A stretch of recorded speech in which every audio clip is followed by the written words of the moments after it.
din ba kayong mag-ipon? Half of the year na 'no, pero hindi pa tayo nakakaipon. Ako lang ba o kayo din? Pero yung New Year's resolution ko is mag-save ngayong taon. Pero parang nabalewala 'no, puwede pa din tayong mag-start. Hindi naman natin kailangan na hintayin pa ulit yung New Year para mag-New Year's resolution ulit tayo na mag-iipon ako. So kung kagaya ko kayo na medyo nawala tayo sa goal, nawala tayo sa focus, may binili akong product and I think this product will help me na mas mag-focus dun sa goal ko. So eto yung teka, anong tawag dito? Basta it's like a book na where you can put your money inside. So, meron siyang mga budget sheet, ayan. And meron siyang mga ziplock.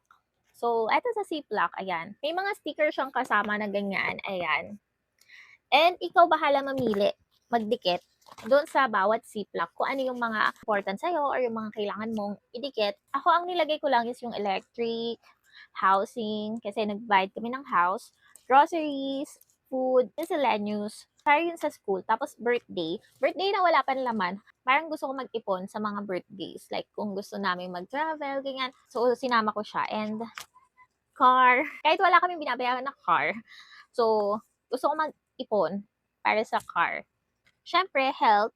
Yung health, ginawa ko siya is for emergency fund. So, kahit na half of the year na, I want to build my emergency fund. Like, kung fan kayo nila Chinky Fan, nila RDR, ayan.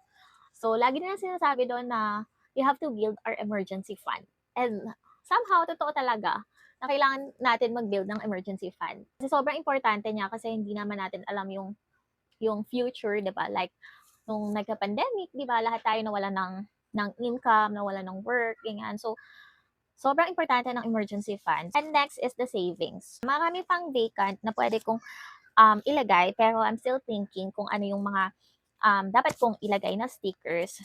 And I think this will help me focus on my goal na mag-ipon. Minsan kasi, pag may hawak kang pera, parang, ang dami ko pa palang pera, tara, bili tayong ganyan, tara, kain tayo yan. Yung parang ang dami mong nai-spend na hindi naman dapat. I think makakatulong to para sa atin. And sinishare ko siya sa inyo para parehas tayo magkaroon ng goal. So, ayun lang. Hope this helps. Bye!